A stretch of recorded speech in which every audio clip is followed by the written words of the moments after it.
Hey guys, in this video we are going to add audio to our animation and we are going to change the mouth for our animation to match that audio. So the first thing that we're going to do is we're going to bring our mouth into our animation. So if you remember, this is the file that we use in class. We have a little girl here and we've added a layer for the mouth and we're going to click on the frame 1 for that mouth and we're going to add it in. Now, if it's in the same file as it is here, then I can move it straight from my library over. But most of you, like we did in class, made it in a different file. So you've got to go to File, Open. You've got to open up that file. So I'm going to go and get my file.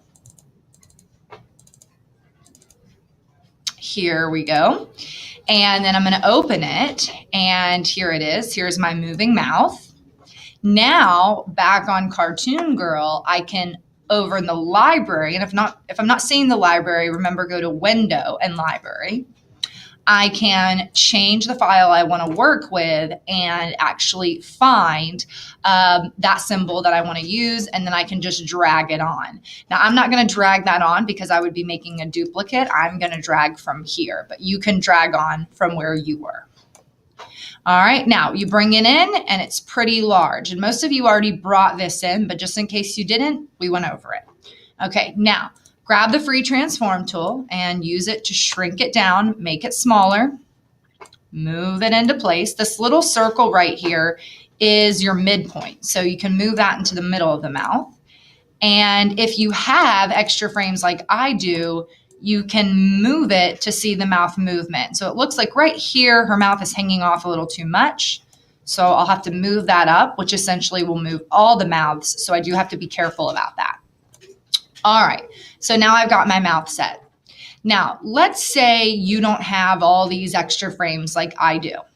Remember, what you wanna do is you wanna come out to, let's say, frame 50, and you can take your mouse, click and drag down and hit F5 to extend the frames. We are going to do that with the audio in a second if you want to wait for the next part. All right, so now let's add a new layer. Let's call this audio and let's click on frame 1. Now, the audio hopefully was recorded in Audition, but we did say that you could use your phones, so you may need to transfer that over to Google Drive, download it to your computer, or use your phone and maybe plug it up to the computer. But once you have it on your H drive or on your flash drive, you're going to go to File, Import, Import to Library. Make sure you import it to the library. And you're going to go and you're going to find the file. Now, if you go find the file and you're not seeing it here or you can't add it in, it's probably the type. So you're going to need to convert it to a WAV format. And if you need that, let me know and I'll send you some instructions on how to do that. All right, so here's my file. So I'm going to say open. And now that's over in my library. You can see it here, Betsy. Well, okay. Hello. I can play it and it starts to play. Now I want that on frame 1. So I click on frame 1 of audio. I go to the properties panel, sound, name none, and I choose Betsy. I can see the waveforms. If you can't, because you only have one frame, you want to go out, I would say, to at least frame 100. And again, you're going to select the frames like I'm doing here, and you're going to hit F5, and that extends them out so that way you can see those frames. Now I'm going to undo that because I don't need all that extra space. All right. Now you want to be able to hear that audio as you scrub through it. So with frame 1 of the audio selected in the properties panel, make sure the sound sync says stream. And now when you move, you should be able to hear it. And again, make sure that you have as many frames as your audio lasts. So if you need to come out to 160 like I have, come out to 160. Again, select all the frames for all the layers and hit F5. If you don't extend all of them, something will disappear. All right, so now we've got the audio and we've got the movements, but they're not matching up. So how do we do that? Well, first we click on frame 1 of the mouth layer and we click on the mouth so that we can see the mouth properties over in the properties panel. We click the twirl for looping And we can see that it says options loop. Well, we don't want it to loop. We want it to stay on a single frame. So I'm going to click single frame. Now as I move, there is no movement. So now I'm ready to set the next mouth.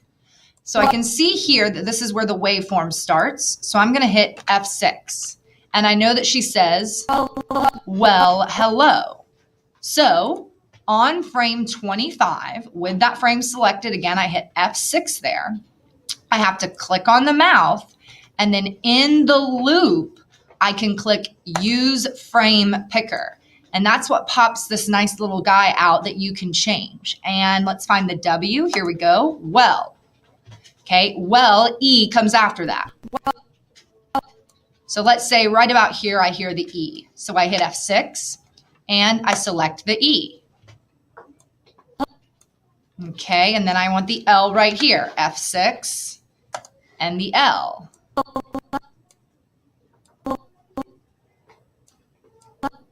Okay, right here's the H, F6.